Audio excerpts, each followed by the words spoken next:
Hi, this is Sabir Hussain और आप देख रहे हैं React basic to advance series.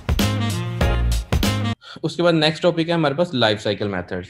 Life cycle methods हम लोगों ने कल भी देखे थे थोड़े से। इसके 3 फेज़ हम लोगों ने देखे थे। फर्स्ट फेज़ था माउंटिंग, अपडेटिंग और अनमाउंटिंग, 3 फेज़ है, ठीक है। तो इसके अंदर एक नई चीज़ इंट्रोड्यूस हुई थी, एरर बाउंड्रीज। एरर बाउंड्रीज वो कहते हैं कि अगर आपके अंदर कोई डाटा चेंज हो रहा है या कोई किसी भी वजह से एरर बाउंड्रीज आ गई हैं, तो इसको भी आप यहाँ पे गेट कर सकते हैं। रिएक्ट हमें वे प्रोवाइड करता है कि हम लोग जो एरर्स हैं उनको कलेक्ट कर सकें, उनको देख सकें। तो सबसे पहला जो फेस है वो माउंटिंग वाला फेस है। इसके अंदर कंपोनेंट विल माउंट और कंपोनेंट डिड माउंट 2 साइकिल्स हैं। ये हम लोगों ने कल लगा के भी देखे थे। विल माउंट तब कॉल होता है जब कंपोनेंट बाउंड हो रहा होता है, माउंट हो रहा होता है, और डिड माउंट जो हम लोगों ने अभी अभी यूज भी किया है, ये तब कॉल होता है जब कंपोनेंट बाउंड हो गया। तो मैं इसको क्या कह रहा हूँ, बेसिकली ये वाला कोड अगर मैं दोबारा देखूँ तो मैं कह रहा हूँ जब मेरा कंपोनेंट बाउंड माउंट हो जाए तो फिर आप मेरी इनपुट को पकड़ो और उसको फोकस करवा दो। तो ऐसे ही होता है। मैं पेज रिफ्रेश करता हूँ, जैसे ही ये मेरा कंपोनेंट बाउंड होता है ये फौरन से इसको फोकस करवा देता है इनपुट को, ठीक है। उसके बाद हमारे पास अपडेटिंग फेज आता है। अपडेटिंग फेज के अंदर हमारे पास एक लाइफ साइकिल मेथड है, शुड कंपोनेंट अपडेट। ये हम लोग यूजुअली कॉल नहीं करते खुद से, ठीक है। ये हमें रिएक्ट प्रोवाइड करता है, लेकिन हम लोग खुद से कॉल नहीं करते। अगर हम लोग इसको खुद से कॉल करें तो इसका मेथड ये होता है। शुड कंपोनेंट अपडेट के अंदर हमें 2 चीज़ें मिलती हैं, नेक्स्ट प्रॉप्स और नेक्स्ट स्टेट। यानी कि जब भी मेरा कंपोनेंट अपडेट होगा, अगर मैंने ये वाला साइकिल कॉल किया हुआ तो ये मुझे नेक्स्ट प्रॉप यानी कि जो प्रॉप चेंज हुई है वो वाली और जो स्टेट चेंज हुई है वो दोनों मुझे यहाँ पे प्रोवाइड कर देगा। उसके ऊपर फिर हम लोग चेक करते हैं कि अगर इसकी जो प्रॉप्स हैं इस मेरे कंपोनेंट की, ये न्यू प्रॉप्स के बराबर नहीं है, यानी कि प्रॉप्स में कुछ चेंज आया या फिर स्टेट में कोई चेंज आया, तो आप इसको अपडेट कर दो, ठीक है। रिटर्न ट्रू करवाते हैं। ये वाला कोड अगर हम लोगों ने लिखा हो ना, तो होता क्या है कि अपडेशन जो है वो हमारे कंट्रोल में आ जाती है। लेकिन रिएक्ट प्रेफर करता है कि आप ये जो अपडेशन है ना, आप अपने कंट्रोल में ना रखो अनटिल अनलेस कि आप बहुत ही ज़्यादा प्रो किस्म के डेवलपर हो गए, यानी कि आपको रिएक्ट का बहुत ही डेप्थ नॉलेज है। क्योंकि अगर आप ये कंपोनेंट यहाँ पे लाइफ साइकिल कॉल कर लेते हो ना, तो अच्छा बाय डिफॉल्ट क्या होता है कि रिएक्ट खुद से देखता है कि क्या चीज़ अपडेट हुई है। पूरे पेज में जहाँ पे भी कोई छोटी मोटी अपडेट हुई होती है वो स्पेसिफिकली जाके वहाँ पे उस चीज़ को अपडेट करता है। पूरा डोम अपडेट नहीं करता, ठीक है, या पूरा कंपोनेंट रिफ्रेश नहीं करता। तो अगर आप ये अपडेशन वाली कंट्रोल जो है अपने हाथ में ले लोगे तो ये सारी रिस्पॉन्सिबिलिटी आपके पास आ जाएगी। तो फिर आपने खुद डिसाइड करना है कि कौन सी चीज़ अपडेट होनी चाहिए और कौन सी चीज़ अपडेट नहीं होनी चाहिए। तो दैट्स वाई रिएक्ट कहता है कि भाई इसके साथ आप पंगा ना लो। अगर आप बहुत ही प्रो डेवलपर हो फिर आप इसको लगाओ और फिर इस तरह से चेक लगा के आप इसको रिटर्न ट्रू करवा दो। लेकिन अगर आपने ये लिखा हुआ है ना, तो फिर रिएक्ट उसको अपडेट नहीं करेगा, ठीक है। तो अपडेटिंग जो फेस है हमारा, उसके ऊपर हमारे पास कंट्रोल आ सकता है, लेकिन बाय डिफॉल्ट कंट्रोल जो है वो अपडेटिंग का रिएक्ट के पास होता है। अच्छा, लाइफ साइकिल अगर हम लोगों ने देखने हो तो हम लोग इस तरह से देख सकते हैं कि जब भी हमारे पास कोई स्टेट चेंज होती है ना, कोई भी स्टेट चेंज होती है, तो सबसे पहले हमारे पास लाइफ साइकिल मेथड कॉल होता है शुड कंपोनेंट अपडेट। अगर हम लोगों ने लगाया हुआ है तो ये वही है जो मैं अभी डिस्कस कर रहा था, ये वाला, ठीक है। अगर हम लोगों ने अपने पास लगाया हुआ है तो ये कॉल होता है। अदरवाइज हम लोग ये यूजुअली नहीं लगाते और मैं रिकमेंड भी नहीं करता आप ये ना लगाएं।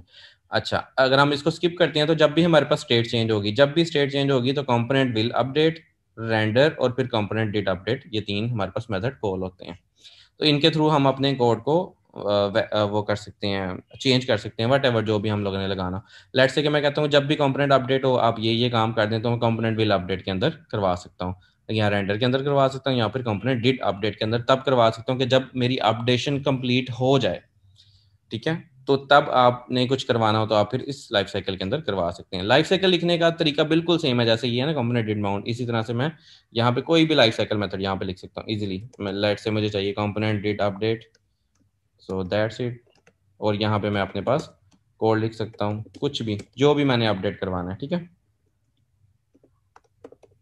अपडेटेड कोड गोज हियर, ठीक है। और अगर इसको आप चलता देखना चाहें तो ये इनपुट है। ये देखो मैं यहाँ पे कुछ भी टाइप कर रहा हूँ, इसका मतलब है स्टेट के अंदर स्टोर करवा रहे हैं, स्टेट चेंज हो रही है। तो ये देखो ये मेरे पास अपडेटेड कोड गोस हियर, हर कैरेक्टर के ऊपर मेरे पास अपडेटेड कोड गोस हियर यहाँ पे लिखा हुआ है। तो यहाँ पे मैं कुछ भी अपने पूरे कंपोनेंट के अंदर कुछ भी कंट्रोल कर सकता हूँ अपडेशन होने के बाद। तो इस तरह से ये लाइफ साइकिल मेथड्स हमें हेल्प आउट करते हैं डिफरेंट डिफरेंट जगह पे अप्रोच करने के लिए। ये एक सैंपल है। ये आप अगर आपने इसको डेप्थ में देखना तो आप इसके साथ ट्राई कर सकते हैं। ये कुछ वही जो हम लोगों ने अभी डिस्कस किए हैं, ये एक साथ यहाँ पे लिखे हुए हैं। अच्छा, ये तो थे स्टेट स्टेट की चेंज होने पे हमारे पास जो लाइफ साइकिल मेथड कॉल होते हैं। अगर हमारे पास प्रॉप्स चेंज होती हैं तो प्रॉप्स चेंज होने पे सबसे पहले जो हम मेथड हमारे पास आता है यूज होता है, that is component will receive props. और ये हम लोग बहुत ज़्यादा यूज़ करते हैं, ठीक है, बहुत ज़्यादा यूज़ करते हैं एप्लीकेशन के अंदर।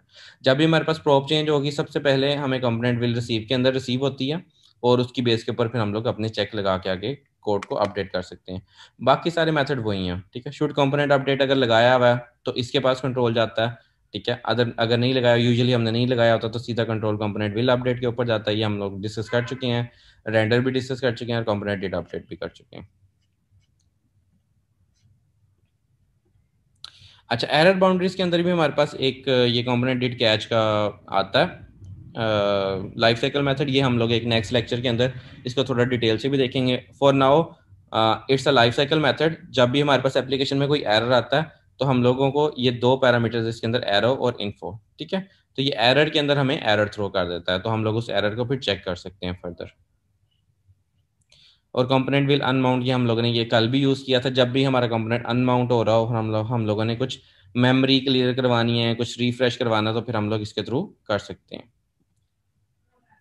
ये वो समरी लिखी हुई है, ठीक है। और कुछ और हमारे पास लाइफ साइकिल मेथड जैसे get derived state from props हैं, इस तरह के कुछ मेथड्स और भी हैं जो हम लोग, लेकिन ये बहुत ज़्यादा यूज़ नहीं करते। जो ज़्यादा यूज़ होने वाले हैं वो सारे ऊपर डिस्क्राइब कर दिए हैं हम लोगों ने। फर्दर आप इसके बारे में पढ़ना चाहें तो ये दोनों लिंक्स हैं यहाँ पे। और नेक्स्ट हमारे पास असाइनमेंट है, आपने एक लॉगिन फॉर्म बनाना है अभी यूज़र नेम और पासवर्ड की फील्ड के साथ, और उसके बटन के क्लिक के ऊपर आपने दोनों की वैल्यूज़ कंसोल में दिखा देनी है, यूज़र नेम और पासवर्ड की, ठीक है। और उसके बाद एक अरे लेनी है फ्रूट्स की और उसको कन्वर्ट करना है लिस्ट के अंदर, एल के अंदर, जैसे हम लोगों ने अभी नेम्स को और नंबर्स को किया था। So that's it. कोई क्वेश्चन है किसी का तो पूछें। सर मेरा क्वेश्चन है, लेकिन थोड़ा सा अबव क्वेश्चन है, इससे रिलेटेड, लॉगिन फॉर्म से रिलेटेड है। हाँ हाँ, जब पूछें। हम लॉगिन फॉर्म में एपीआई से गेट करते हैं वैल्यूज को चेक करने के क्रेडेंशियल्स को, तो उसके साथ ना टोकन्स वगैरह भी आते हैं। उन हम्म। टोकन्स को हम स्टेट में सेव तो करवा देते हैं, और अगर वो मैच होते हैं तो हम उसको लॉगिन पेज दिखा, बार बार पेज दिखा देते हैं। लेकिन बार बार हमने जब उस पेज के मुताबिक क्रेडेंशियल्स को चेक करना होता है, तो हम उसको स्टेट्स में सेव रखेंगे, या अगले पेज जब स्टेट तो चेंज हो जाती है, ये उसका क्या तरीका होगा सेव रखने का अपने नहीं, पास? उसको हम लोग लोकल स्टोरेज के अंदर स्टोर करते हैं या फिर अपने रीडक्स में स्टोर कर लेते हैं, ठीक है। और हमारे पास एक रिडेक्स और के तरीका भी अलावा? होता है, एक और तरीका भी होता है कि कुछ लोग रीडक्स के अंदर रखने को अच्छा नहीं समझते, बेहतर तरीका, बेहतर अप्रोच नहीं समझते, ठीक है। तो हम लोग क्या करते हैं, सेशंस के नाम से हमें लाइब्रेरी मिलती है, तो हम लोग वो लाइब्रेरी इंस्टॉल करके सेशन में रखवा देते हैं, फिर सेशन से जब भी हमें चाहिए होता है हम लोग ले लेते हैं। यूजुअली हम लोग लोकल स्टोरेज में स्टोर कर लेते हैं, और क्योंकि वो टोकन है ना, वो खाली टोकन होता है, उसके अंदर यूजर नेम और पासवर्ड नहीं होता। तो उस टोकन के साथ अगर कोई यूजर उसको वहां से हैक करके निकाल भी लेता है तो वो कुछ भी नहीं कर सकता। दैट्स जस्ट अ टोकन, ठीक है। तो हम लोग यूजुअली ये इसको अभी हम लोकल स्टोरेज। करेंगे आगे जो फॉर्म वगैरह जब सबमिशन वगैरह करेंगे इसकी, तो नहीं, क्योंकि हमारे पास बैकएंड एपीआई इस तरह से नहीं है, तो हम लोग नहीं करेंगे। लेकिन मैं आपको दिखा दूंगा उसकी एग्जांपल। सिंपली जो हमारे पास एपीआई कॉलिंग तो हम लोगों ने करनी है, उसके रिस्पॉन्स के साथ भी डील करना है, लेकिन उसमें हमारे पास टोकन नहीं आ रहा होगा जो एपीआई हमने यूज़ करनी है। तो अगर आ रहा हो तो आप उसको simply local storage dot set state और वहाँ पे स्टोर करवा दें, और जब भी आपको चाहिए वहाँ से आप गेट करके यूज़ कर लें। ये सिंपल। लोकल स्टोरेज में सेव करवा लें, हाँ, ठीक या हो गया। बिल्कुल बिल्कुल। ठीक हो ओके। गया, ये पूछना था। चले वो जब आप बनेंगे तो मैं भी बना ही रहा हूँ साथ साथ एक और जी चीज़, जी मैं बिल्कुल। फिर आपसे पूछ लूंगा उस बारे में। Sure sure.